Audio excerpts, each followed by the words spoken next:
brothers and sisters, some friends, and I see some enemies.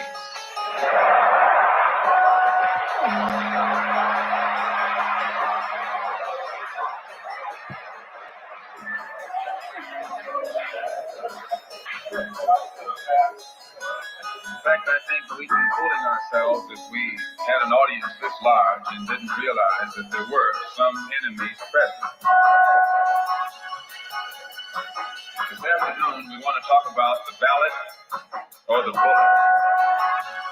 The ballot or the bullet explains itself.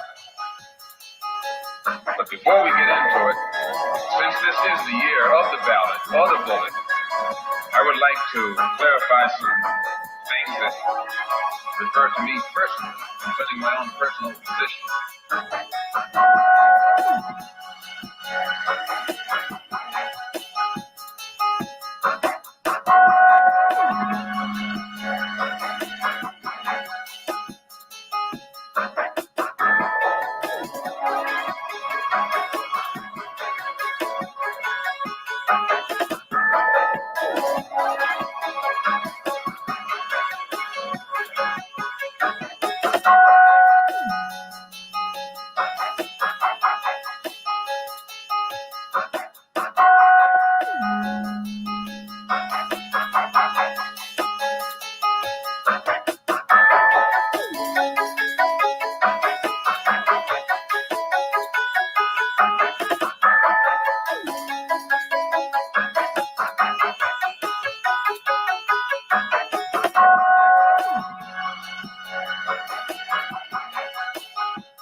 Islam, Moors. Islam, Moorish America. Yeah, we want to come forth. We got a grand measure to bring on the manifest, and hopefully this will be educational for our family. So be sure to put this particular link out here because we got some drawing that we got to bring to the manifest concerning our family now. And it's very important that we put this measure on the manifest that we may know where our families stand and where we stand. And also, this will educate us as to why it has been hard for us to come forth as a people and really accomplish, what it is that we are striving to accomplish. That's the whole purpose of this measure. This purpose that we bring forth has nothing to do with mud slanging, what they like to call it, edutainment, in the light of trying to slander. We just putting the truth out here, and we're going to put the facts out here, and we're going to let y'all be the judge, because that's all we can do at this particular time. And Islam to our family that's showing up, Brother Charles YL, Brother Nova Hardiman L, honors to you, Brother Nova Brian L. This will also be an open forum. We want to open up the floor to our family too. We're going to drop the link in the chat. By the time we get to the end of this measure, we're going to try to make it as brief as possible, but we want to be able to hear from our Moorish kin as well. All of our Moorish family, that's out there. So, like I said, it's going to be a grand drawing, and we just want to set the record straight. And you already see the subject title. We actually set this measure out in preparation yesterday. But we are doing it today because we wanted to make sure that we are within the realm of the time span, so to speak, because we have other affairs and other business to attend to, and we don't want to allow this to be a delay. So 1 second, family. We're going to give a grand presentation.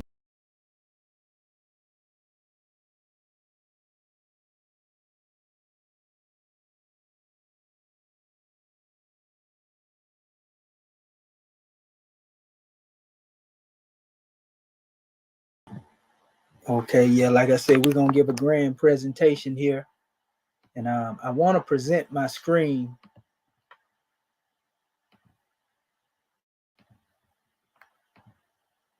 because this is about MAG right now. It's not about me, not about anybody else outside of myself. This is about the Moorish American government and the state of the nation, to be exact. You know, some drawings that we have to address. So it wouldn't be right if we didn't place that up there so that our Moorish kin can see what it is that's being demonstrated. And now that we have that on the manifest, just give me 1 second, family. I'm finna pull the screen up, and we got you. Hold tight for me, right? Be sure to share this link, family. Please make this go viral because this is some very important information we getting ready to put out here. This is gonna make sure that nobody can be able to take advantage of you again. They can't take advantage of none of our people. So make sure you share this particular link, family. Make it go viral. Put some hashtag on it and everything if you can.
Okay, Islam.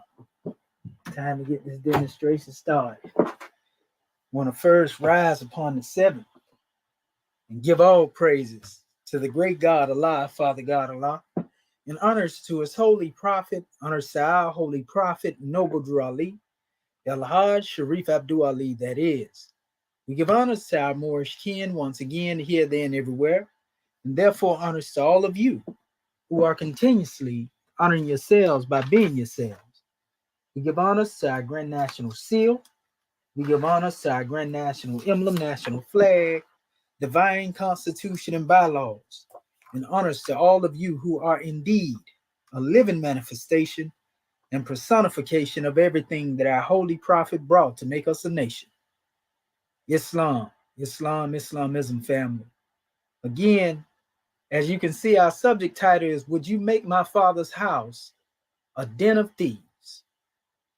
And this is a famous expression that we found, that was often demonstrated when we came through the Piscean records, most of us.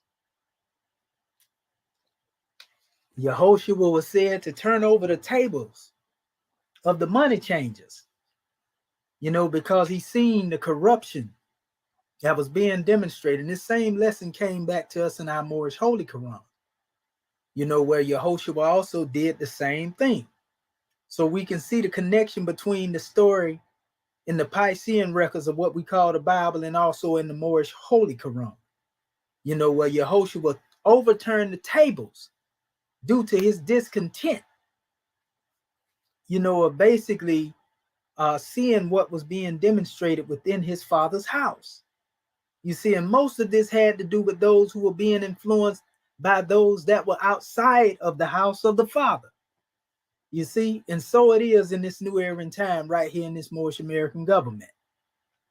And I'm saying that, and I'm making that same bold statement. Would you make my father's house, the Moorish American government, a den of thieves? In my father's house, there are many mansions. And if there were not so, then we most definitely would have not told you so. I want to start by coming forth with this special measure before I go into this, because we know that we demonstrate from the principles of Ma'at at this particular level. For those who don't know of the principles of Ma'at, Ma'at are teachings that come from ancient Kemet, or what a lot of people like to refer to as Egypt.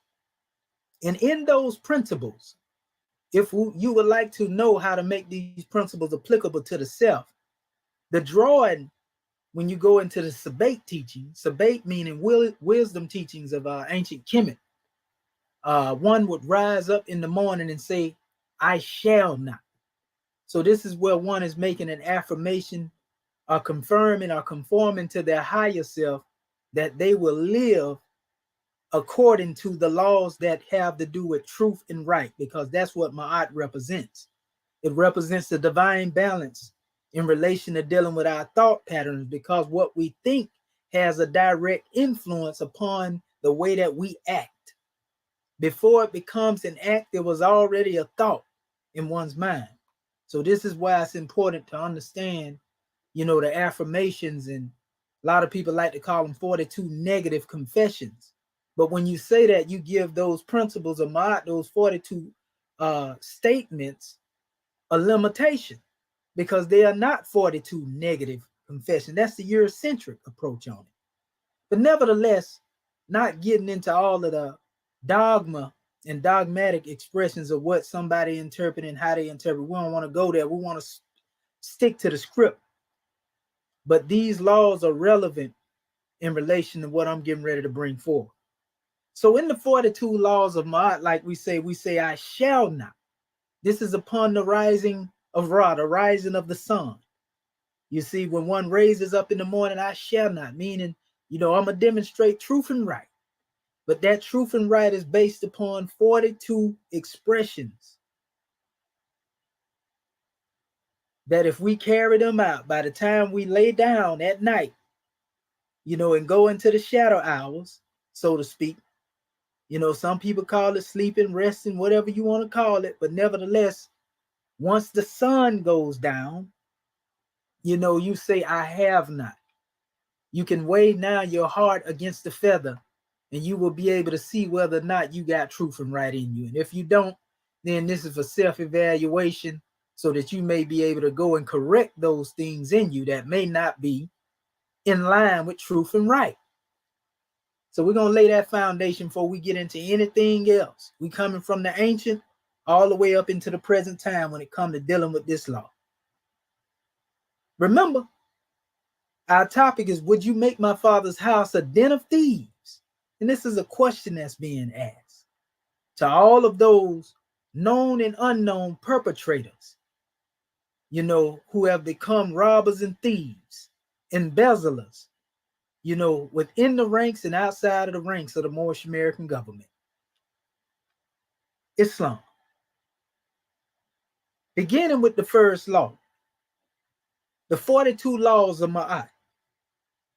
I have not done iniquity. I have not robbed with violence. Now, this is being assumed that one has went through a full day and the sun is now set and one is getting ready to go down and land back to a lot of shadow hours to overtake one. But nevertheless, one can stand firmly and say, I have not done any of these things today. And you wake up tomorrow and you do the same thing. But if you keep doing this, eventually these principles will become a part of each and every part of yourself. So it says, I have not done iniquity. You have to ask yourself, before you lay down, have you done any iniquity throughout the day? I have not robbed with violence. Can you say that? I have not stolen. Can you say that? I have not done no murder. I have not done no harm. I have not defrauded offerings. This is very important. I have not diminished obligations. I have not plundered the Neteru. I have not spoken lies. I have not uttered evil words. I have not caused pain. I have not committed fornication. I have not caused shedding of tears. I have not dealt deceitfully. That's very important, family. I have not transgressed. I have not acted guilefully. I have not laid waste the plowed land. I have not been an eavesdropper. That's very important. I have not set my lips in motion against any man. I have not been angry and wrathful except for a just cause. I have not defiled the wife of any man. I have not been a man of anger. I have not polluted myself. I have not caused terror. I have not burned with rage. I have not stopped my ears against the words of right and truth, ma'at. I have not worked grief. I have not acted with insolence. I have not stirred up strife. I have not judged hastily. I have not sought for distinctions. I have not multiplied words exceedingly. I have not done neither harm nor ill. I have not cursed the king, i.e., violation of laws. I have not fouled the water. I have not spoken scornfully. I have never cursed the Netcheru. I have not stolen. I have not defrauded the offerings of the Netcheru. I have not plundered the offerings of the blessed dead. I have not fletched the flood, pardon self, the food of the infant, pardon self. And I have not sinned against the nature of my native town. I have not slaughtered, last but not least, with evil intent, the cattle of the nature. All of these are different laws in the teachings of Ma'at that come from the Sabbath teachings of our ancestors.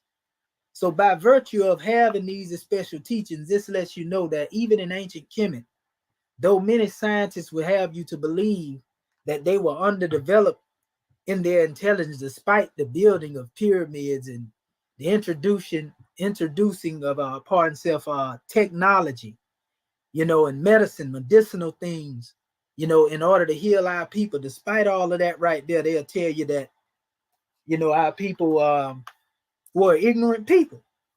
So you don't find somebody ignorant that actually has a law that they base their lives upon. And this law is basically what the peace of society depends upon. Ignorant people don't do that. Irrational people don't do that. Ungodly people that have a lack of spirituality, they are not able to conclude these types of measures.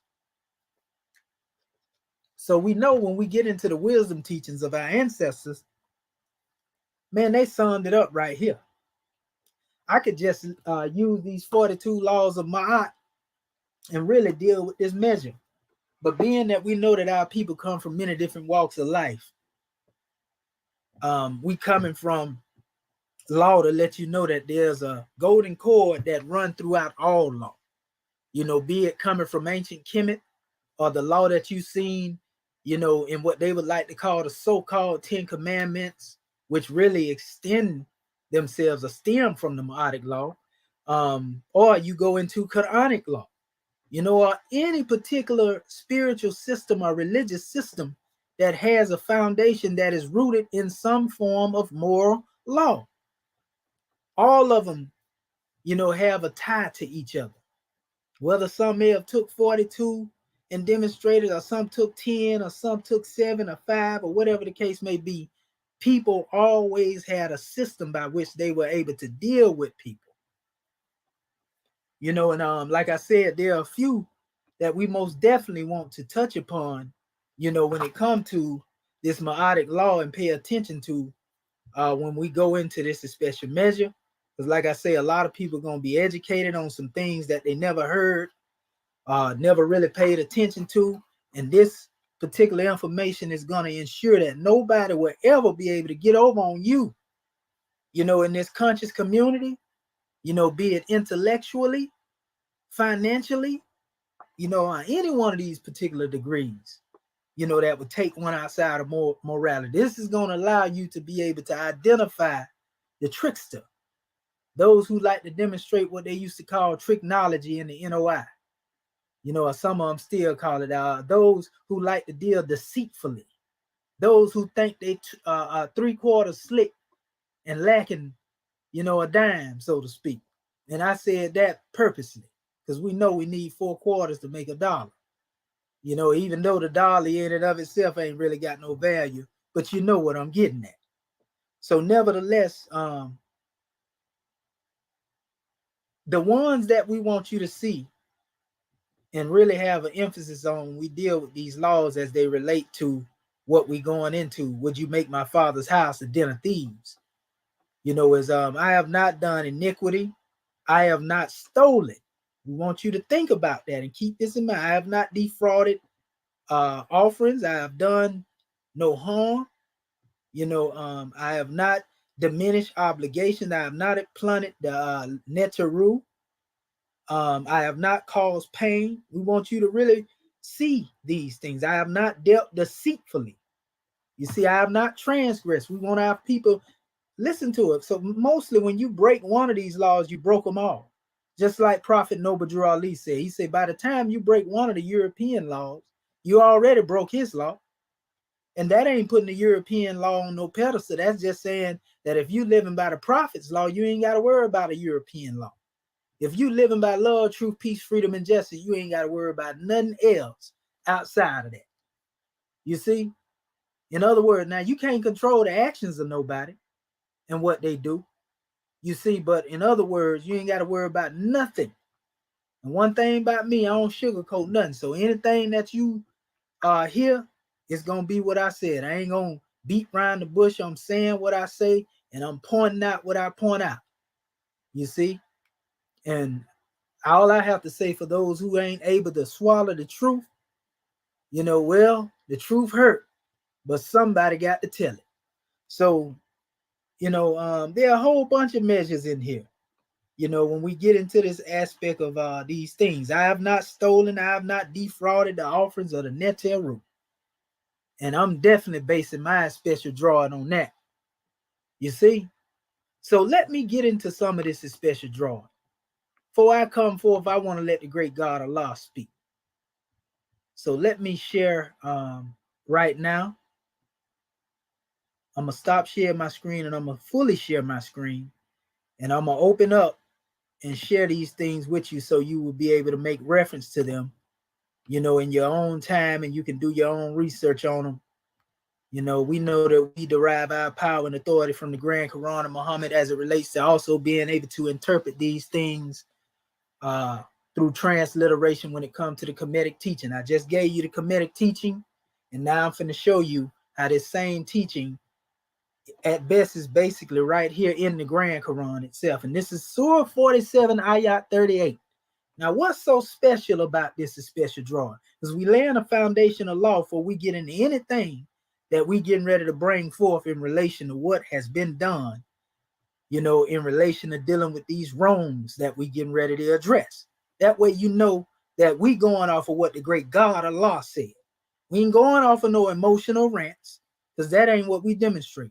Anytime we come forth, we coming forth from a mode of law. We don't come forth as a reactionary, or one who's just responding to something. I'm proactionary.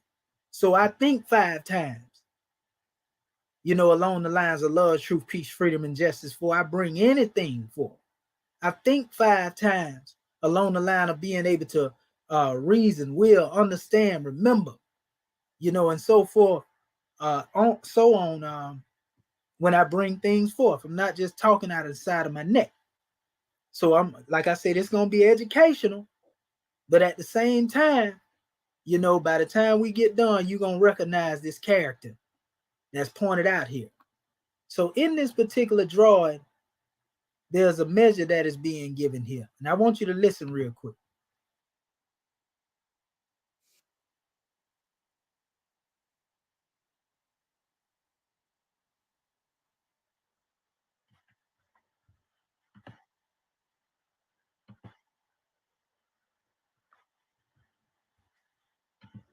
Uh-oh, I know why it is. Yeah, there it is. I got to turn it up. Pardon myself, my husband. I want to make sure you get this demonstration. And I'm going to point this out and I'm going to show it to you.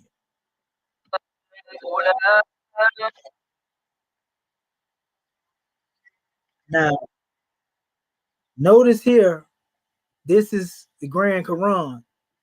And when you look up here, you're going to see the words here. You'll see them being highlighted as they go by. And I'm going to stop on some that I want to emphasize.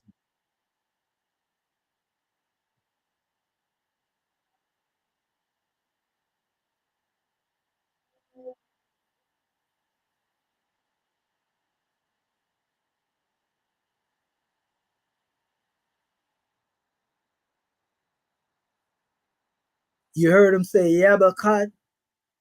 That Yabakat that was mentioned is right here, right? I want you to see this now so that when you see, that's it right there. Yabikat. He said Yabikalu, he sounded out, but in the flow, Yabikat. You see? And so this is Yabika, which means withhold. So in other words, this word withhold is dealing with the word a little here. So it says, here you are being invited to donate a little in the cause of Allah, pardon self. And then it says, and some of you withhold. It mentioned it twice. It says, and whoever does so shall do on their own loss. So to withhold is to give a little, is what I'm saying. You know, to do the minimal is basically what it's getting at here, right? There's another word that they're going to use for this right here. It says, and whoever does so is it where it said it is only to their loss. For Allah is self-sufficient, whereas you stand in need of him. If you still turn away, he will replace you with another people, and they will not be like you. So Allah tells you about those who have it in their heart to withhold a thing, right? He also states no matter what you withhold, he is the one that's self-sufficient. So you are not self-sufficient. You are blessed to have what you have. So if you withhold a thing, you know, you still dependent upon the creator, not only you, but everybody in creation. So when you do this, you only withhold something to your own loss, is what it's saying here, right? We have a saying here in the Moorish American government that you keep that in which you give away. You see? So we know that we demonstrate philanthropy and charity and so forth and so on. But we also know that the great God Allah also tells us not to give so much to the extent to where we almost allow arm to be severed from our body, so to speak. You know, so there's a certain thing that you have to have that sustains you. You don't just give everything that you have up where you can't support yourself. You know, it speaks against that even in the Grand Quran. You see? And nor do the prophet want you to do that. He say, don't burden my morals. You see? So there's a balance there. That's truth and right already. You see? But he's telling you what will happen when you have those who get into a state to where they like to withhold. You know, he basically lets you know the chastisement is that if you don't want to be grateful, if you want to demonstrate, you know, being that type of person who likes to withhold a thing, then he will replace you with another people. Now, we can look at that as a nation in plurality, or we can look at that as an individual who's demonstrating like that. You see? And in other words, the one that will replace them will be nothing like them. In fact, if you being replaced, Allah does not replace something with that which is worse, but he replaces a thing or a people with that which is greater than the former. So keep that in mind. This is the same reason, for example, when it talked about, you know, new branch being grafted in relation to dealing with the children of Israel, how the fullness of the Gentiles would come in, and Yahushua told them, he said the same block the builder rejected had become the chief of the cornerstone. You know, and this is marvelous in the sight of the Lord, but he told them that this meant that a nation would come on the manifest, and basically they was going to bring forth the fruit that those who were among him wouldn't bring it forth. So he was telling them during that time that they would be replaced, right? But nevertheless, it talks later on in some of the books of the New Testament about a new branch being grafted in. But it also told the branches that will be grafted in to not boast, against the old, because they are not the root. The root supports them. You see what I'm saying? So even in the Grand Quran, Allah tells the Muslims in many different areas that if y'all don't want to act right, I can raise up a people to replace all of y'all. And you better hope they don't engage you in argument with a book of Revelation that I done revealed to them. So despite the fact that the Grand Quran is often said to be the final revelation to the Arabs, the great God Allah told them that he can not only raise up another people, but he better be careful that he don't raise up a people because they being ungrateful and they come forth with a book to engage them. So he letting you know if he want to, he can do that. You see? It was written that the sun of Islam would rise in the west, and that really has to do with the truth. But nevertheless, I want you to pay attention to what's being said here because we finna go a little deeper into this. Now, there's some hadith that they put in here, and I don't really get caught up into the hadith per se. I honor it to the extent to where if it supports what's already in the Grand Quran, all is well. But I'm not one of them people that's a hadithist extremist. Well, I'm gonna place the hadith over the Grand Quran because the Quran itself is called the best hadith. It's called the best sunnah. The Quran itself. So you can live by that. And if you understand it properly, you in the higher self, you good. Just like we say, if you live by love, truth, peace, freedom, and justice, you good. You see?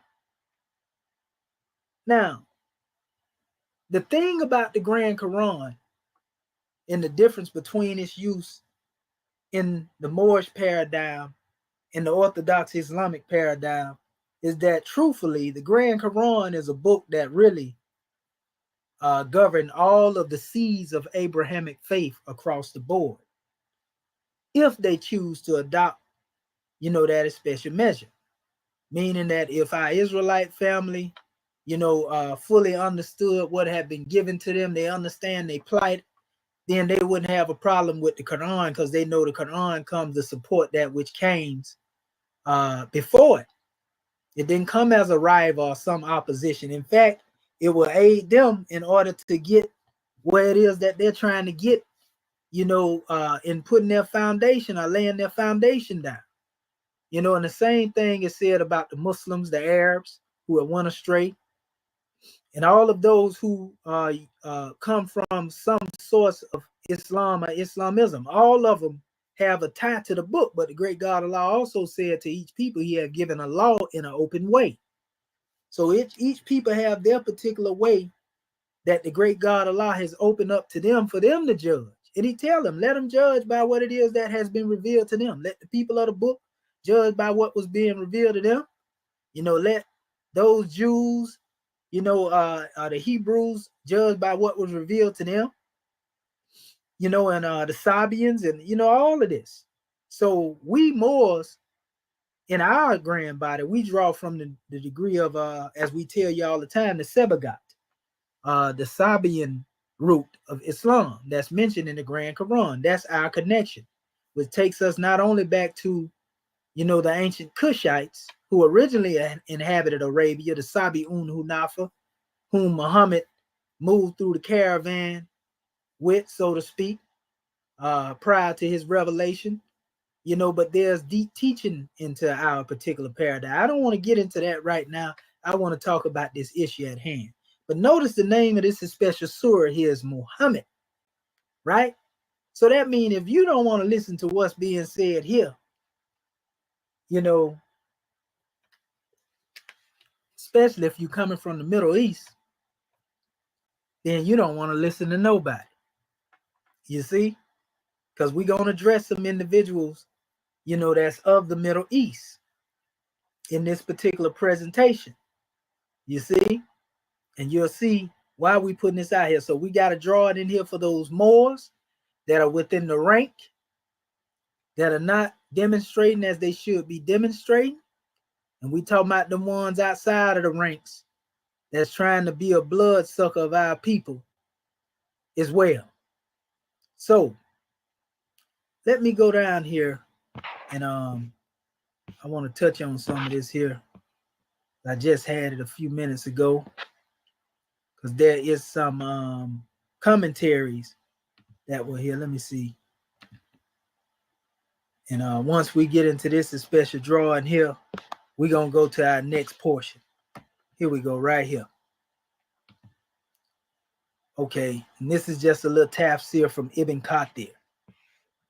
Now listen to some of the things that were said here. We ain't got to go through all these measures. We're dealing with specifically what is referring to, what we are addressing now. So it says this worldly life is only amusement and diversion, which means that such is its outcome, except for that which is done for the sake of Allah. Because of this, Allah says, and if you believe and have taqwa means God consciousness. It means to be upright. It means to be pious. Some people like to call it on the square. It's also connected to the word qiyam. But taqwa of Allah is consciousness of Allah, God consciousness. You see, if you believe and have God consciousness, then the great God Allah will grant you your rewards and will not ask from you to sacrifice all of your possessions, meaning he has no need of you and asks you for nothing. So we know Allah don't ask for sacrifices. We learn this in the Moorish Holy Quran. He ain't in need for sacrifice. He don't need nothing from you. You benefit from him. So it says he only ordained giving charity from your wealth so that you would help your needy brothers. So the means of being able to become wealthy or gain any means of finance that's in excess is actually giving you the opportunity to be a philanthropist. That's what it's saying here. You keep what you give away. The benefit of that, it says, would then come back to you. So in other words, you keep what you give away, right? As well as the rewards that Allah then says, if he would demand of you all of it and urge you, you would withhold. Meaning if he pressures you much, you would become stingy. And that's the other word for withholding. It means to be stingy, right? But it says, he will expose your secret ill wills. And that's what's getting ready to be demonstrated in a minute. Qatada said, Allah knows that extracting wealth, money from people brings about ill wills. He already know the condition that it's going to cause. You see, indeed, Qatada said the truth because money is dear to the people and they do not spend it except in things that are dearer to them than Allah, than it, pardon self. It says, and Allah then says, here, you are now invited to spend in Allah's cause, but among you are those who withhold stingily. See, that's that second time it mentioned that same word that we referred to earlier. Stingily, meaning they refuse to spend in Allah's cause. Now, we want to put that in mind. We have those who are here in the Moorish American government, that would rather spend their finances with somebody outside of the Moorish American government and actually be on the fringes of embezzlement as opposed to working with their government to build their government up. At the same time, these same ones would not support their government. They won't give back to they won't bring their talents to their government. You see, and then have the nerve to question, why this ain't happening, why that ain't happening, why we can't do that, or why is that not taking place? This is because of you. You see, injustice is on the manifest right now. So you already know when I get to get in that drawing, I'm finna put this scimitar out here, and we on the manifest. And you can believe if I get out here speaking, Act 1, I already know that I'm speaking. So I ain't out here speaking just to be talking. I'm basically being obedient to my Moorish American government. So keep thinking that I just be out here doing this right here on my own. So it says, for Allah is indeed Al-Ghani, right? It says Allah is in need of nothing else, whereas everything is ever in need of him. Thus Allah says, while you are the needy, meaning specifically of him, the description of Allah as Al-Ghani, in no need, is necessary. Description of Allah, on the other hand, the description of the creation as Fakir, needy, is a necessary description of them that they cannot avoid. You see? And it says, and if you turn away, which means if you turn away from obeying him and adhering to his laws, he will replace you with other people or persons, and they will not be like you. Meaning, rather, they will be people who will listen to him and obey his commands. This concludes the tafsir of Surah Al-Kitab, and Allah is worthy of all praise and gratitude. Now, remember now, the word that was used up here, you know, when we get into this special drawing, yabakalu, right? Right? Yabakal. Same thing. Withhold. One dealing with aspect of withholding, so to speak. Not only do they withhold, but they continue to withhold. They don't want to let it go. You know, they don't want to aid and assist, so to speak. But the great God Allah gonna bring forth those that will and sit you in the back. So this is a warning to the people. Let me give you another measure on what this is referred to. You mostly remember it being stated this way. This is the same surah, same ayat, but a different translation, Yusuf Ali. It said, but yea, those who are, it says, invited to spend of your substance in the way of Allah, but among you are some that are niggardly. It says, but any who are niggardly, and that's the same expression. In other words, it means to be unjust. It means to be stingy. You know, it just means to be one that is tight, so to speak. They don't like to support nothing, you know, niggardly. That's what that means. But among you are some that are niggardly. Now, they're niggardly when it comes to dealing with the Moorish American government. But when it comes to trying to support somebody else or steal from the Moorish American government, you know, because they have some other desires or other things planned, you know, then, you know, they quick to bust down, you know, in their pockets for these special ones. Show you now. It says, but any who are niggardly are so at the expense of their own souls. But Allah is free of all wants. And it is yet ye that are needy. If ye turn back from the path, he will substitute you instead of another people. And then they would not be like you.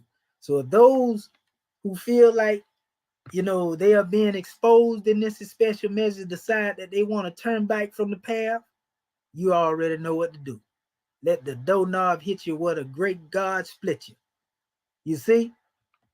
So it states, here the case of special devotee, and this is more commentary, of the average man with his human foibles are distinguished. Stinginess is not a virtue.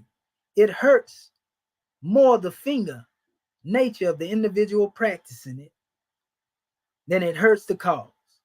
It says Allah is free of all wants and independent of any need that we can meet. That's why he's called Al-Ghani, the self-sufficient.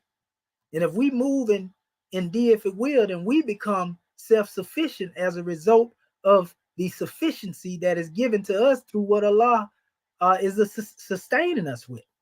So it says his cause is similarly independent of human aid, but it uses human agency for our own human advancement. So the great God Allah shows you that he is self-sufficient by bringing those among you who he placed in a position to become sufficient enough to help you uplift yourself. And therefore you can demonstrate some independence instead of trying to imitate somebody else, depend upon somebody else. And when you talk about nationhood, you got to be talking about self-determination. That's self-sufficiency. That's why the prophet said a beggar nation can't attain to its highest level of spirituality. It says the need to be able to serve Allah's cause is ours. We are the needy. Beggars, it says, who should claim the privilege before the Lord of bounties unbounded. So in all actuality, the difference between a beggar nation in relation to dealing with man has to do with what you can obtain materially. But then when you deal with being a beggar in the sight of the great God Allah, everybody is at that particular degree when it comes to him. I don't care how much money you got, because you can be rich today and poor tomorrow. So it don't matter how much little you have or how much greater you have, you still a beggar, before the great God, but to become a beggar nation on the plane of things made manifest, that's a different demonstration. That means you lacking materially. But anyway, it says, and also it means you don't know how to govern yourself, because the root word beg, originally beg actually has to do with bay. So governor of the self. When you're able to govern the self, you can do better. You must learn to govern yourself before you can govern others, right? So here's another portion on it. If we desert the cause, this is for those who want to pick up their marbles and run because they get admonished, or they feel like somebody pulling them up with the law. They don't want to be Moorish American no more. They don't want to be part of MAG. This for you. If we desert the cause would not fail. Better men than we will uphold the flag. But we should fall, and others will take our place, who are not so timid, half-hearted, or stingy. In the Wordsworth's words, high heaven rejects the law of nicely calculated less or more. So, oh yeah, we bringing the truth right now, family. So pay close attention to this now. Like, I'm giving you Allah's law. I ain't even really putting no interpretation or none. I ain't even giving exegesis really. I'm just reading what's here. We're going to get into my message in a little bit, but we're going to put Allah and the Prophet out here first. So here's a drawing here where they have many ayats speaking on this niggardly mindset. And this is coming from different surahs. This is Surah 2, Ayat 268 in the Grand Quran. It says, Shaitan threatens you with poverty and enjoins you to be niggardly. In other words, as a result of you thinking that you're going to end up being poor, it make you stingy. You see? At least when it comes to dealing with that which has to do with self-sufficiency or building up your own nation. You'll give it to Rome any day. You'll give it to anybody else outside of Rome and all these other nations over here, the Arabs. You'll give it to the Asians. You'll give it to all them anyway and not feel poverty. Let your lights out go out and all types of everything else. It says, and Allah promised you forgiveness from himself in abundance, and Allah is ample, giving, knowing, right? That's one aspect. Here's another one. This is Surah 3, Ayat 180. And let not those deem who are niggardly in giving away that which Allah has granted them out of his grace. That is good for them. Nay, it is worse for them. And they shall have that whereof they would niggardly made to cleave to their necks on the resurrection day. And Allah is the heritage of the heavens and the earth, and Allah is aware of all you do. This is going to this special one that I'm getting ready to address, that's foreign to the ranks of Moorish America.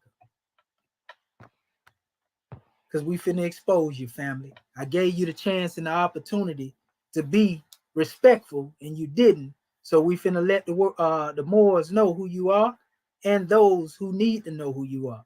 See, and it ain't strange that this is being demonstrated, because most likely you have wronged others along the way.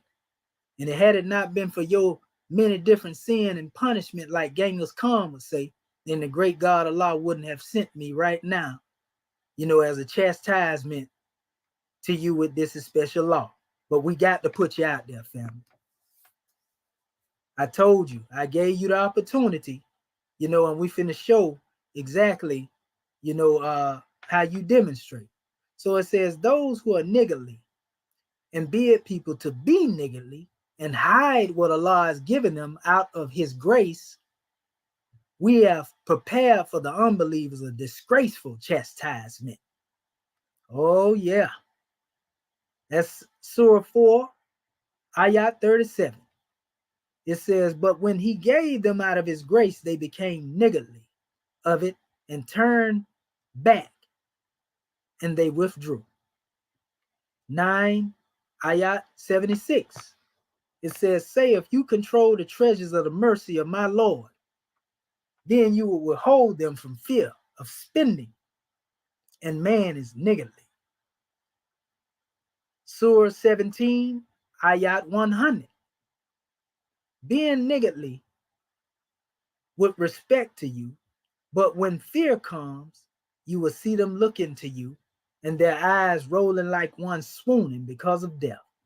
But when the fear is gone, they smite you with sharp tongues, being niggardly of the good things. These have not believed, therefore Allah has made their doing naught. And we already know the difference between naught and what's ought. And this is easy to Allah. Surah 33, Ayat 19. It says, if he should ask you for it and urge you, you will be niggardly, and he will bring forth your malice. Oh yeah, he finna expose you right now. Surah 47, Ayat 37. Behold, you are those who are called upon to spend in Allah's way, but among you are those who are niggardly, and whoever is niggardly against his own soul. And Allah is self-sufficient, Al-Ghani, and you have need of him. And if you turn back, he will bring in your place another people, and then they will not be like you. That's basically 47:38, what we brought forth in our beginning. So it says, those who are niggardly enjoin niggardliness on men, and whoever turns back, then surely Allah is he who is the self-sufficient, the praise. The attribute used here, self-sufficient, Al-Ghani, the praise, has to do with the great God Allah as being Hamd, Alhamd, the praise. That's also what a word Muhammad is rooted in that as well, Ahmad. So it says, and niggardly when good beliefs befall him. A good befalls him, not belief, pardon himself. And that's Al-Miraj chapter 70, 21, and the other one's 57, 24. So this is telling you about that character, of dealing with those who are niggardly. You see? I want you to see what this means before we go forward. This is niggardly. This is what it means. It means to be ungenerous in one aspect, but it also means to be stingy, mercilessly, parsimonious, close-fisted, penny-pinching, cheese-parring, penurious, grasping, greedy, avaricious, pardon self, Scrooge-like, ungenerous, illiberal, closed, mean, stingy, mingy, tight-fisted, money-grabbing, cheap, near. And then we ain't gonna go into the vulgar slang words. You already know what they're saying. So these are definitions of what it means when it speaks of being niggardly. You see? So we have some ungenerous individuals on one end that we addressing here. And we also have some stingy individuals when it comes to supporting their own, but they'll support somebody else. So we have those within the ranks of our people and those outside of our people that we addressing now. You see? So when I come forth, you understand what I'm saying.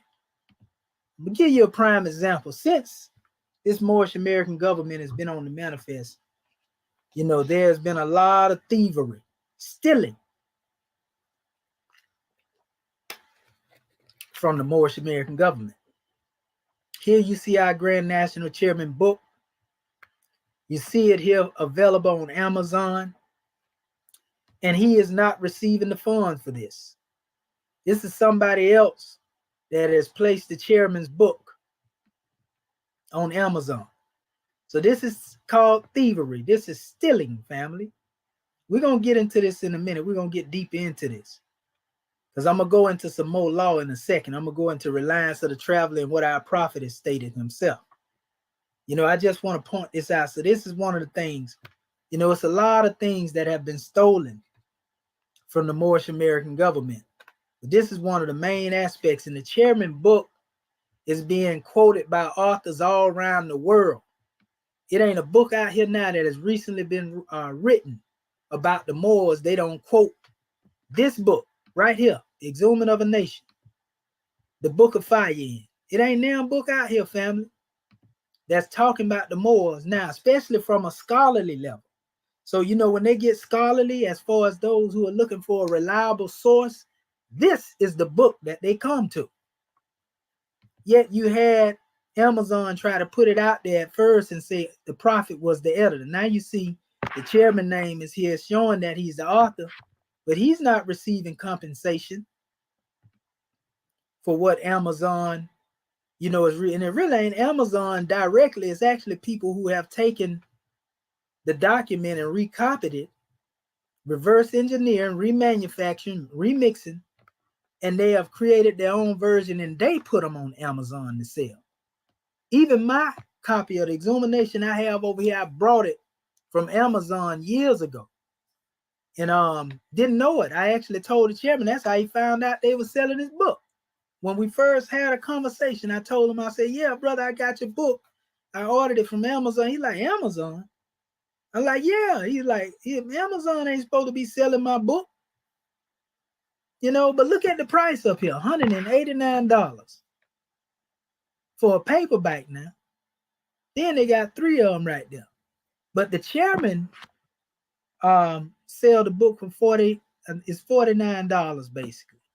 With shipping and handling, the cost on that comes up to about 70 something. But nevertheless, none of these funds are coming to the chairman. I seen them up here one time, 2,000, which they probably was selling them by the boat and, big bulks of them in the box. I known the chairman to give away books to brothers, for them to sell and don't get the return on the product. So, this been going on for years, family. So and make sure you pay attention to these symbols and these ensigns. These symbols and ensigns are the symbols and ensigns of the Moorish American government. Nobody else in Moorish America has the right to lay claim to any one of them because this is the seal of the Moorish American government. This is the flag of the Moorish. This is the emblem of the Moorish American government. You go into the MST of A, they have their own version of that. But this particular version you see here is straight from MAG, which means if you produce anything that's based upon these symbols, you got to come through MAG to do it. I don't care what you find out there in the internet. I don't care what country you in, and you decide you want to use these as special symbols. You have to come to those who own the symbols for permission. And the least you can do as common courtesy is provide either some funding from what it is that you are making, or at least give some of the merchandise to the government. That's only right and only fair, because you cannot steal with no ensigns of any other organization or group of people or nation without consequences and repercussion. That's real talk. You can't do it, family. In fact, we're going to get into it a little bit more in a second. What I'm going to do before I go any further into that, I'm going to go over here to this special drawing in relation to dealing with the law that I want to set out. And coming from the teachings of the prophet, a lot of this going to be from the prophet's oral statements, and also the reliance of the traveler, which is a classic manual on Islamic law. So this is for the Moors to get a drawing and those who claim to be Orthodox Muslims. Everything is in cohesion. And also, again, this is very educational for those so they would never be taken advantage of by anybody just because they call themselves Muslim or Muslim or Islamic or following the ways of Islamism. So here in the teachings of Prophet Noble Drew Ali and his oral statements, caveat emptor is a very well-known lesson. In this lesson, Prophet Noble Drew Ali put a message, because it is a lesson and a warning. Caveat emptor means may the buyer beware in the business world. Listen to what Prophet Noble Drew Ali said. He said, Moors are men, upright, independent, and fearless, who care for their loved ones and follow the Prophet to a destiny which is not uncertain nor unknown. Right? Let me blow that up. I want to make sure y'all can see it. It said they are fortified by the impregnable doctrine built upon love, truth, peace, freedom, and justice. It is therefore folly at its greatest height for smelly corporates with their insidious plans to invade such a realm. They try and try. Oh my goodness, do they? But their own bad planning brings down wrath upon their heads like the sword old Damocles had. Intrigue and scurrilous cunnings find a difficult path to travel within the ranks of the Moors. This is so because the Moorish movement has been well planned by Prophet Noble Drew Ali, whose latent powers are abundant, unknown, and may be called into action, which they're being called into action right now, as a matter of defense in any moment, at any moment. Prophet Noble Drew Ali knows the people within his ranks who are interested, and they are vanguard of the movement. As the Moorish hordes increase here in America, all of the Moors are active and not passive. A member's interest can only be in one direction, and having traveled over the road years before the Prophet knows where every member is along the road. So anybody that still got that organizational mentality, we already know where you're at. Even though you think we don't, you're going to know, though, sooner or later. Very sooner than later, though. It says a few feet below is another road where schemers walk, where triaders grin and culprits bask in the sun. They think they are on the same road with the true Moors, but the Moors are high above on a pinnacle where they might view the destructionists as they fall for the last time and their bones bleach in the solitary midday sun. Hungry scavengers flying high catch scent, devour, and leave crying out, caveat emptor, cast out the dead carcass.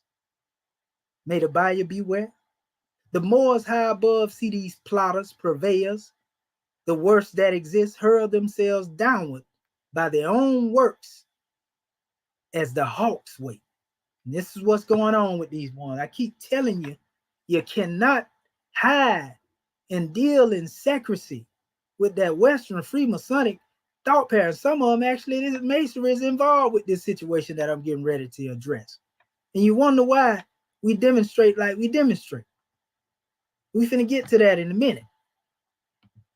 So anyway, here's another measure coming from the oral statements of the Prophet, dealing with a warning for all the governors and the sheiks in his lawfully chartered organization during that time.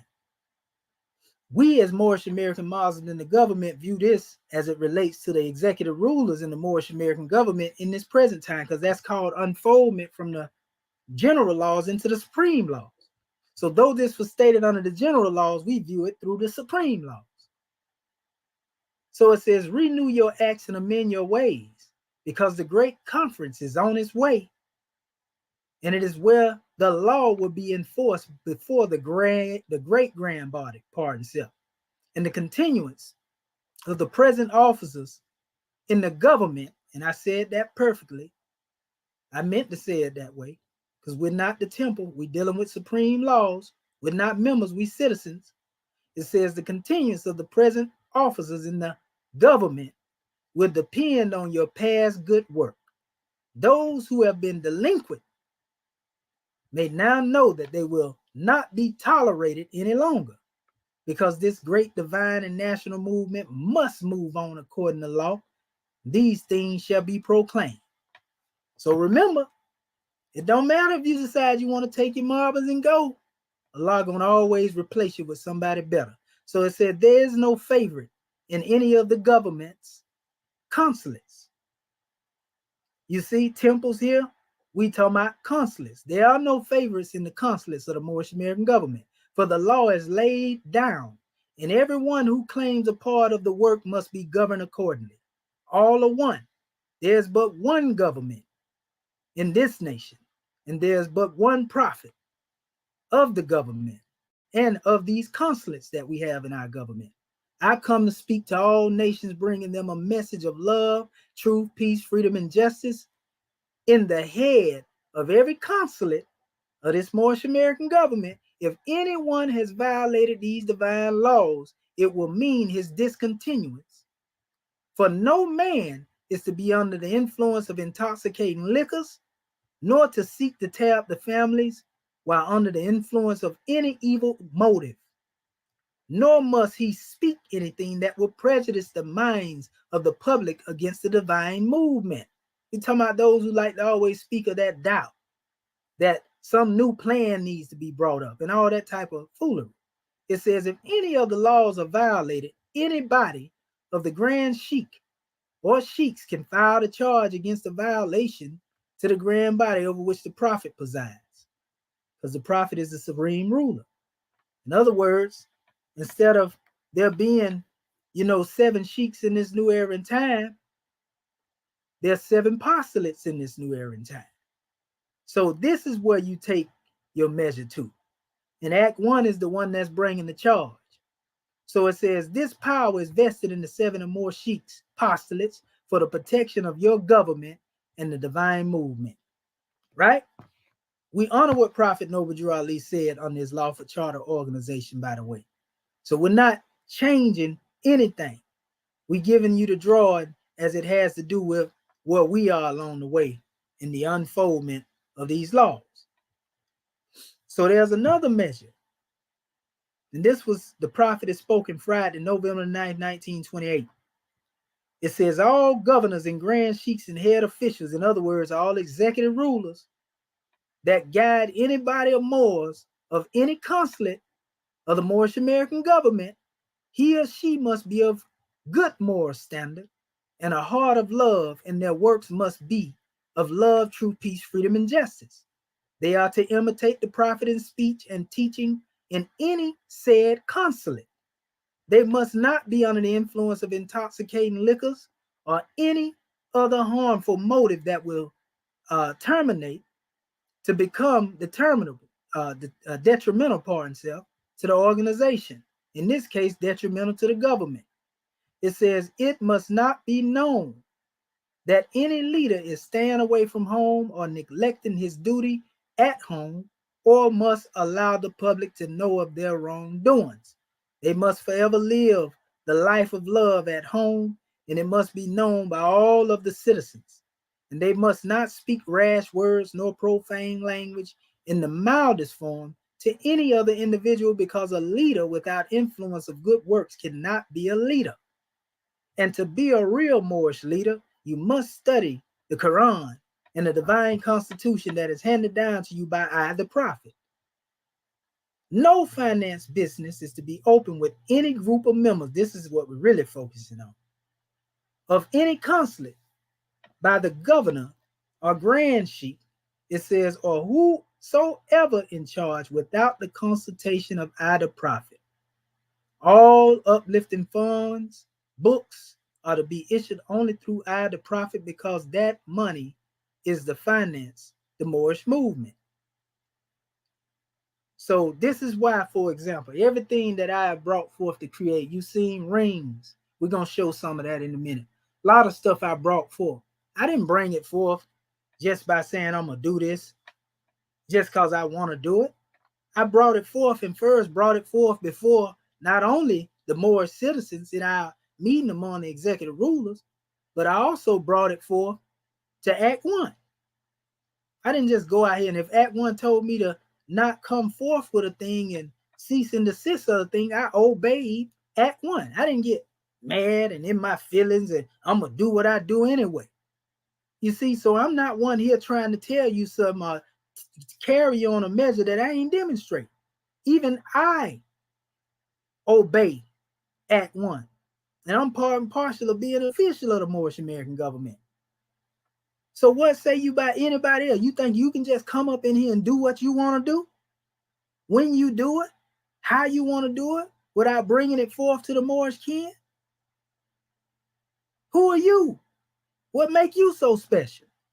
So it says the head of any temple can maintain an emergency fund, which cannot exceed the amount from 25 cents to 50 cents a week. And we talking about consulates per member.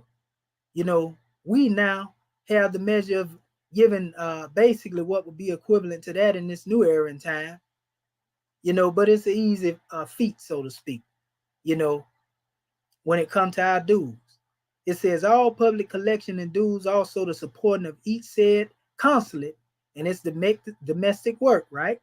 No finance books are to be served in any consulate except by the prophet.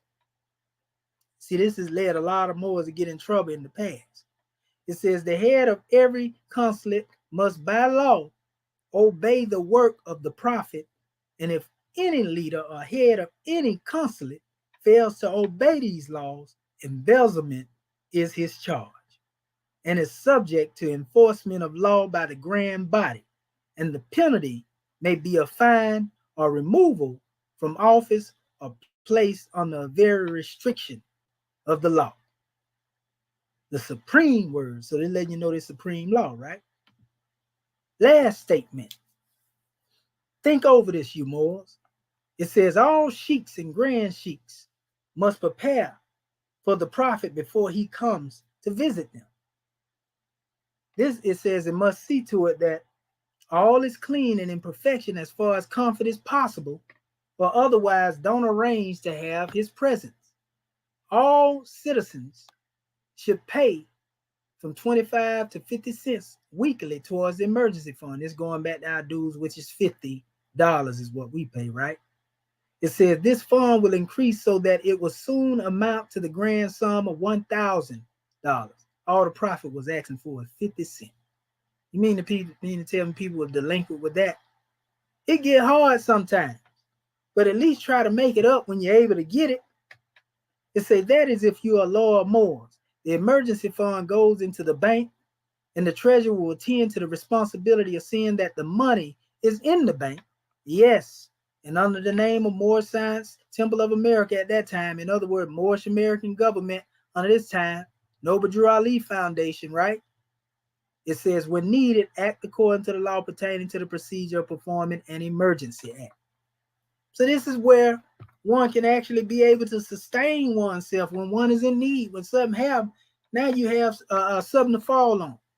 And I want to give honor to all my Moorish kin, you know, who have aided and assisted me in times of need. You know, I've been able to aid and assist some in a time of need. Act One has aided and assisted many Moors in a time of need. So these are reciprocal helps and mutual obligation. We give honor to all of our Moors who demonstrate that and then some. The time when Moors reached out and say, here you go, grand man, I just want to give you some love. Not knowing at that time we was in need of that love. But we didn't go and reach out to burden our Moorish kin to ask for that love. You feel me? The great God Allah knew what it was. That's why we say he is the one that is more sufficient. He the one that's able to sustain us. You see? So it says, no head of any said consulate is to borrow from any other citizen more than $5 to $10 unless by notification of the prophet the necessity for the loan. In other words, within the lawful realms, when one reaches out and one gives one aid and assist, one may say, Islam, Muslim, you good. You ain't even got to give me that bite. You know, I may say the same thing. The other Moor may say the same thing. Or if you have that, you can say, all right, Moor, well, I'm going to give you some of my talents to compensate what it is. You know, I'm going to give you what you gave me back at a certain time at this point. But nevertheless, that's how it go. You see? In this new era and time, that's how we demonstrate if it's a trust there, right? But it says, when any said consulate desires to purchase property, this is very important, they must first notify the grand body or the prophet, and it must be purchased under the name of the Moorish American government dealing with the Noble Drew Ali Foundation, i.e., the businesses that have been allowed to come forth to flourish. They come forth at the behest of the permission of their government. We're in an embryo state right now. So there have been times where people come to us and talk about, I'm finna go purchase land, but there have been a time where people done went and tried to purchase land without us even having the knowledge of what was going on. And that's out of law, according to what the prophet just said. You see? Or there have been times where we discuss things among the grand body, and then you have those who are there decide they're going to go and try to shortstop the demonstration and do their own thing that they already had in mind, and then come back and double back later and tell Act One what they did. That's not lawful. Especially when you get another group of the citizens, you go to pressure them like they supposed to do what it is you telling them to do, because you've been made an executive ruler and you using that post or station as a means to try to take advantage of your people. And Act One don't know what's going on. Then the people thinking Act One said it because you ain't telling them that. That's embezzlement. So it says an individual name should never be applied. I, Noble Drew Ali, am responsible for all finance, and therefore let I, the prophet, know what is on me. You see? And he said it because you had people running around later trying to blame the prophet about what they didn't have or what monies was lost and so forth and so on. That's why you had people, going against the prophet. And all the while, the same people that was making the charge were the people that was in opposition. You see? So listen to me clearly, family. And I want to give honor to our family that's sitting here watching, because I'm telling you, this is very educational. Now look at this. I want to give this drawing now that we spoke to the Moorish Americans, and it's made clear in regards to what I put out here in the intent.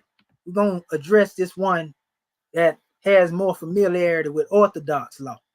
And this is so that you Moors also may be familiar when you're dealing with these ones. It's a certain etiquette that they're supposed to demonstrate according to. This is coming from the Reliance of the Traveler.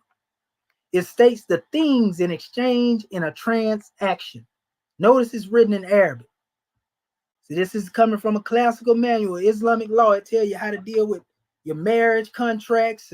This is dealing with trade. This is from the book of Trade and Commerce. Listen to what it says. Things here refers to both the merchandise and its price. We're going to be talking about the merchandise. I ain't worried about the price because you ain't got no business putting no price on it. It don't belong to you, brother. It says 5 conditions must exist in any article transacted. It says A, be pure in itself, or if affected with filth, it must be capable of being purified by washing. Be useful. That's one. Be deliverable by the seller to the buyer, meaning that the buyer is able to take possession of it. If you don't have something in your possession, you can't just put the picture of something up there that belongs to somebody else that's already selling it and claim it as yours, and you trying to sell it, brother. We're going to point you out in a minute, but we let you know we talking directly to you, because I tried to reach out to you as a brother, and you were very condescending and disrespectful, and we're going to expose that. It says, be the property of the seller or the person whom the seller has been authorized to represent. It says, and be determinately known, Muslim, the buyer and the seller, as to which particular thing is and how much it is, what kind it is, in order to protect against chance or risk gahara, which means, well, because of the hadith related by a Muslim, the Prophet had blessed him and gave him peace and forbade the transaction of whatever involves chance or risk. Discussing buying and selling insurance policies, they use that as example. So it goes on in the book Reliance of the Traveler. It say it is not valid to sell property or, not determinately identified, such as one of these 2 garments. One of them is not identical, or the identification likewise with saying, I sell you one of these sheep. It makes no difference whether all of the objects are of equal or unequal value. It is not valid to transact a particular thing that is not in view, meaning that it has not been seen by both the buyer and the seller, or by one of them, such as saying, I sell you the the Meridian road, and I've up my sleeve, or the black horse that is in my stable. But if the buyer has seen it before and the article is something that does not generally change within the time that is clasped since it was last seen, then such sales are valid. So in other words, it's talking about when you go to trying to sell something that really don't belong to you.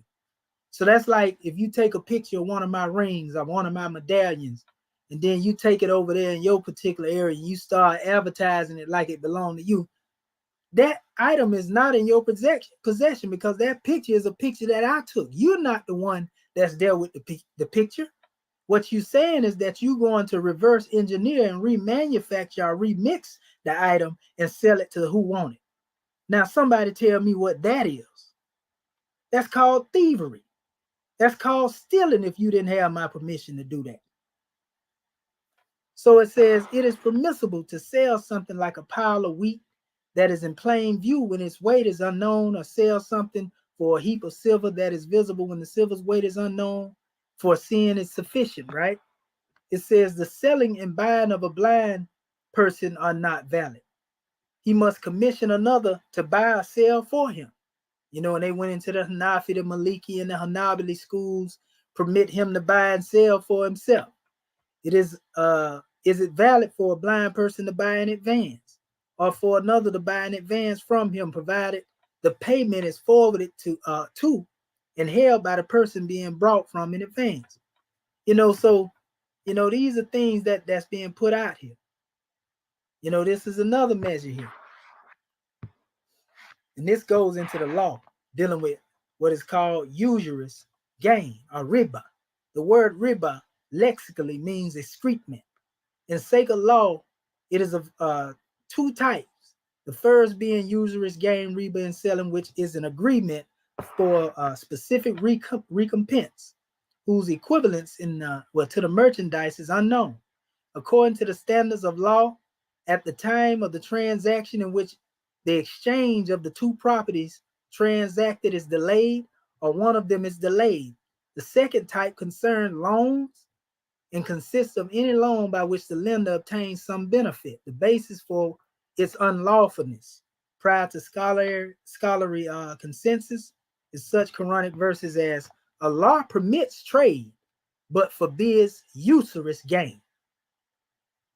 Fear Allah and relinquish what remains of usury if you are believers. And that's giving you the ayats in the Quran. It says, in such hadiths as they related by Muslim, the messenger of Allah, bless him, give him peace, curse whoever eats of usurious gain, feeds another with it, writes an agreement involving it, or acts as a witness to it. That's what Prophet Muhammad said, brother.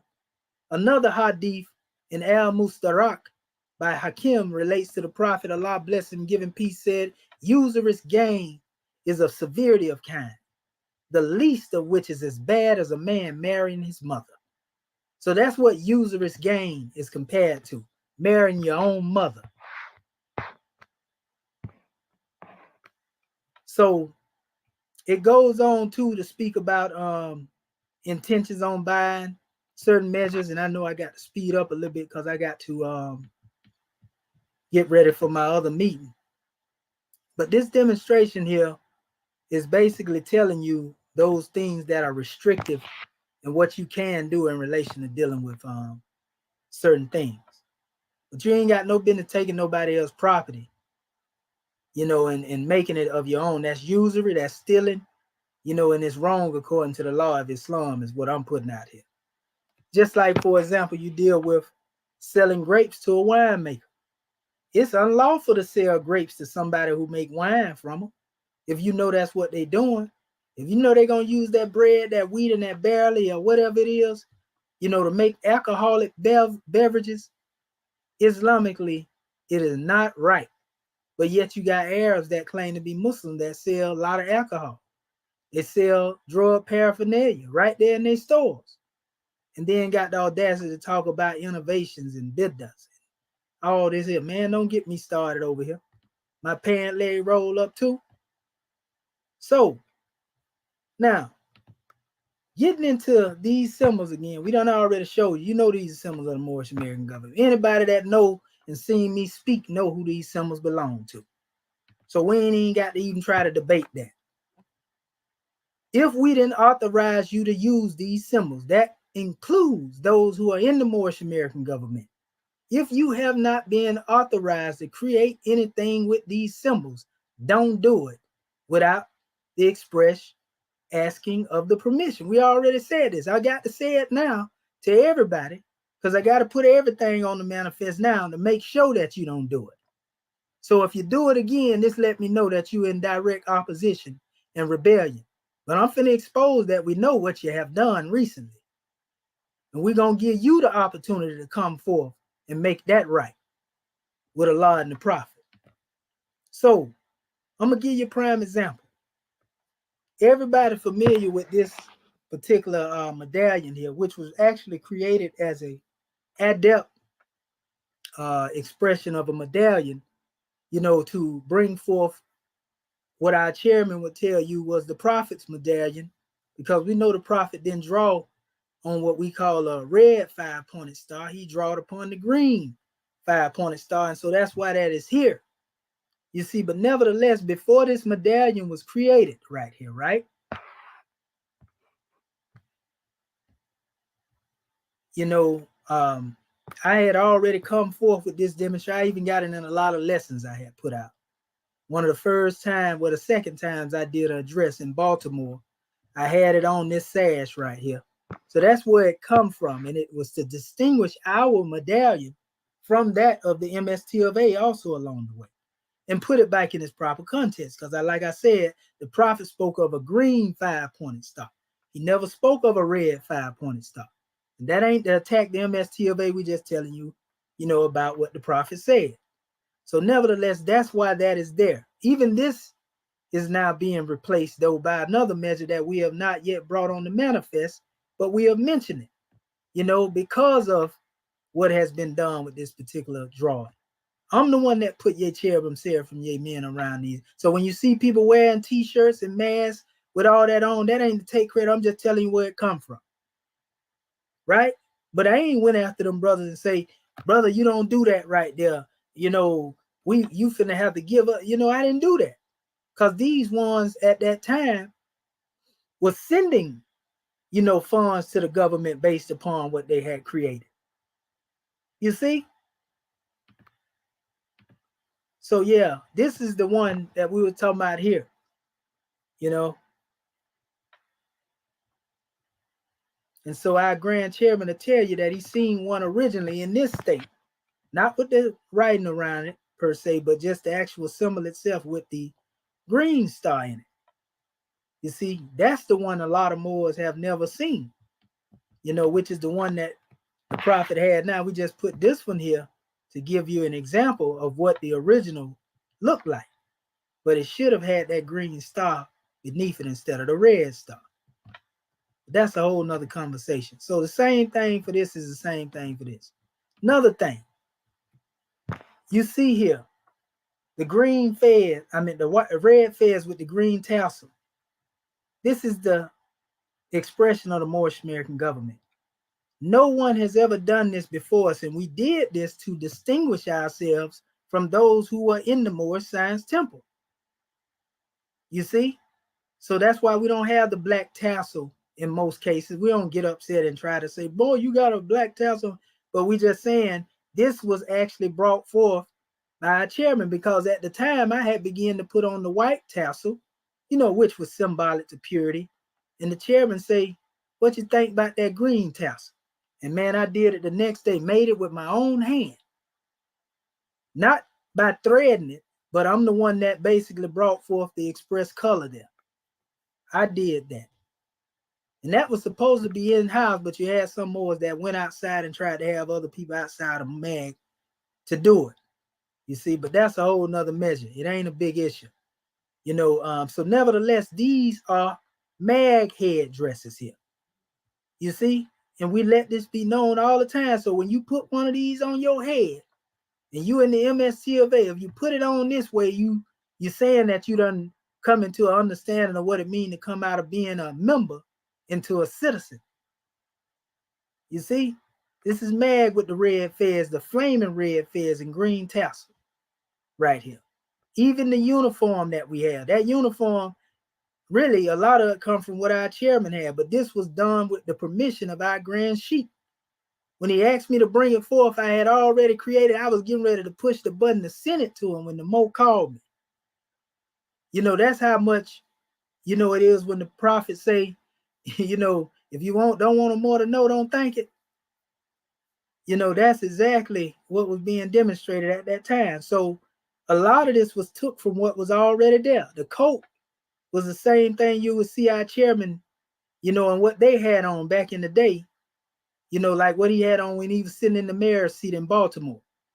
You know, only thing is we had here is the adding of our flag. Then I designed the sash here, you know, and went through the proper chain of having the people reproduce what it is I designed. And this is the sash of the Moorish American government. We let the MSTLA have their sash that they deal with, that they continue to deal. This is the sash of the Moorish American government. We don't just give them to everybody. You see, it ain't a secret or nothing like that, but if you ain't part of the Moorish American government, we ain't gonna have you out here putting on our guard, misrepresenting us, acting like you part of us. You know, not dressing the part and then demonstrating something else.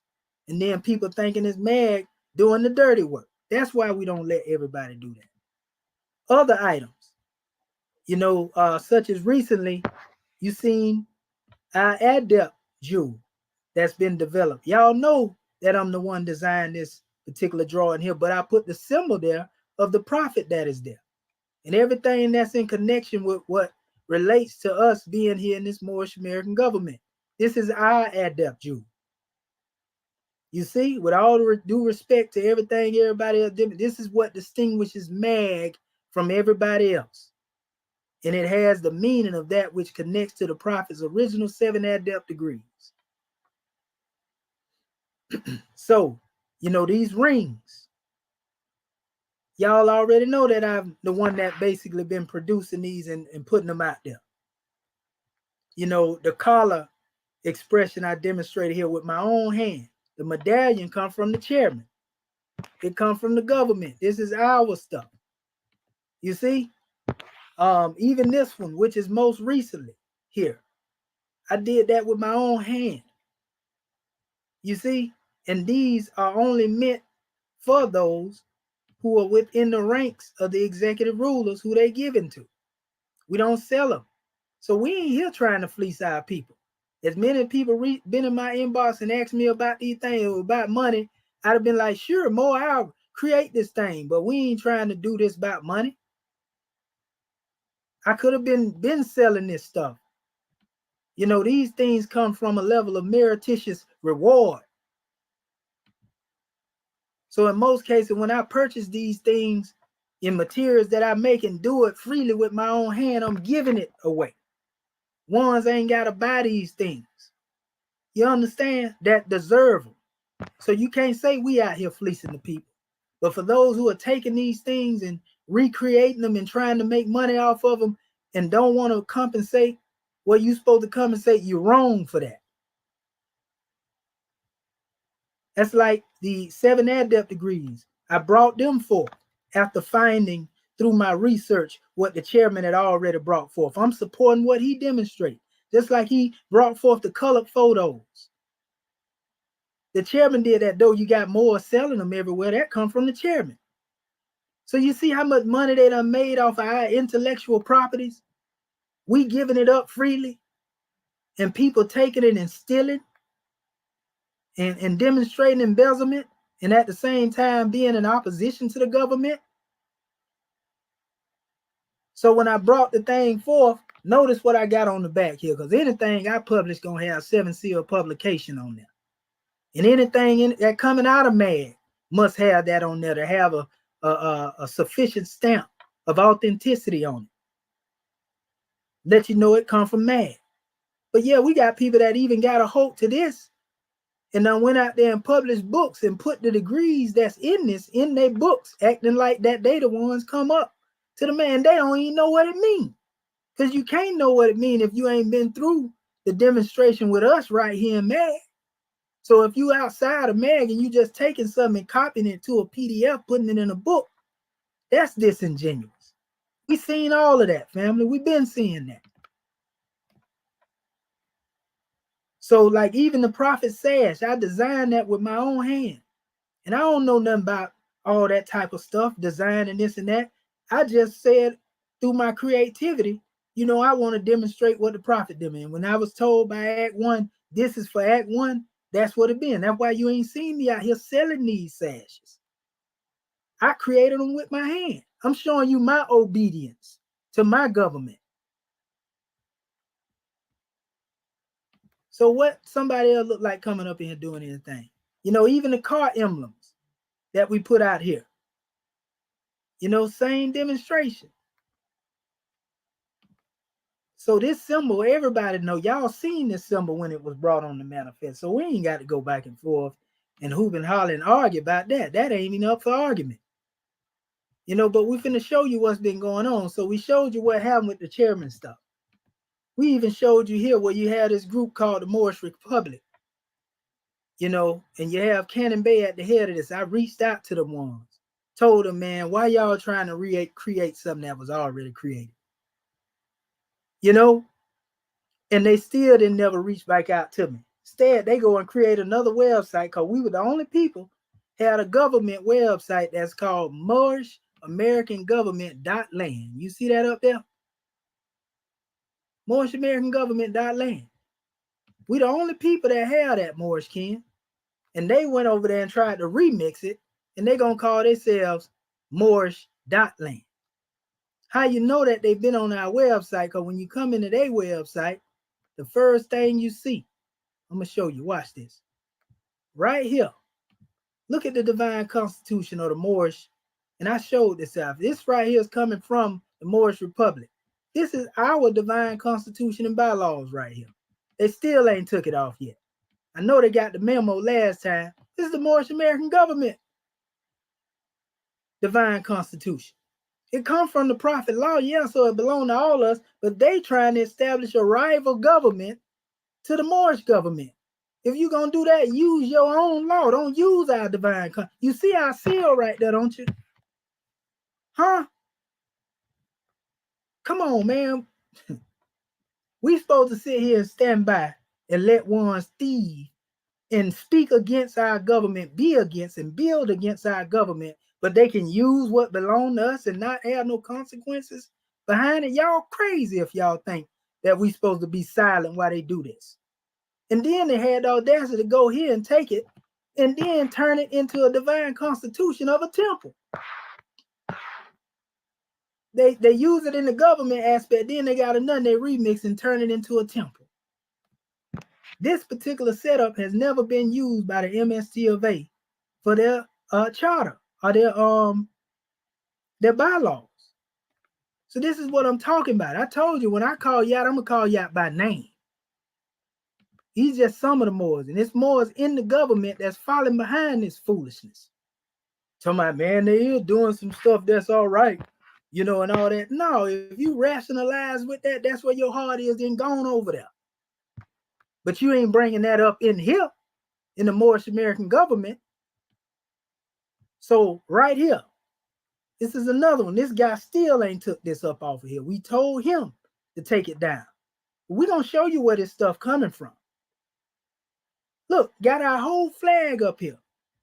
Talking about a sword of justice car emblem. And I told him, brother, you need to compensate MAG for this demonstration, brother. Or else cease and desist. You feel me? You seen when I started putting all this stuff out here, designing my different measures to bring forth to our family. And this is the individual, and I hope he's watching right now, that has been making a lot of this stuff and also taking a lot of our stuff. You see that right there? Who authorized you, Sifra Iqbal?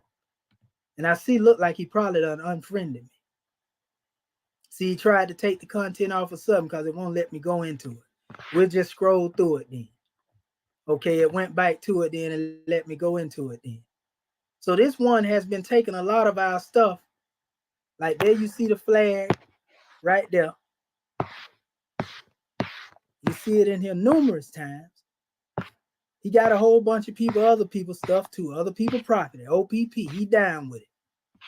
You know, and if you keep going through his stuff and keep looking, look at that. He got my ring over there as if he designed it. I didn't get that from him.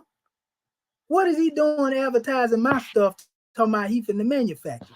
What is he doing advertising this medallion? You know, and we can go on and on about this special one, right? You know, and I'm getting ready to unfriend this cat so he can't steal no more from me. And yeah, he in the masonry. You see, so he feel like he can take what he want to take. That's what he normally demonstrate, but he just got into the Moorish aspect of things. And there have been Moors that have been in the government that's been going through this brother to get stuff done, and the time for that is up. And if you deal with that again, getting things made through this brother that belong to us, you're going to have some problems from this Moorish American government. You know, we ain't talking about physically doing nothing to you, but you're going to get up out of here if we catch you. You see? The time for that is up. Robbers and thieves is what these individuals demonstrate. And he tried to come and create another particular thing and tried to come at me because he was trying to get me to get stuff made through him because he seen my stuff, so he want me to buy stuff from him. I don't need you to do what I do. He ain't got but 4 friends on here. Let's see who the 4 friends is. Well, all these 4 friends here is part of the Moorish American government, except 7 Islam Air. But he said our conversation went left in this because I got to get ready to get on my conference call.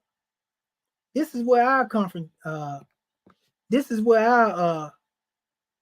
conversation went left at, right here, family. Let me get this demonstration on here real quick.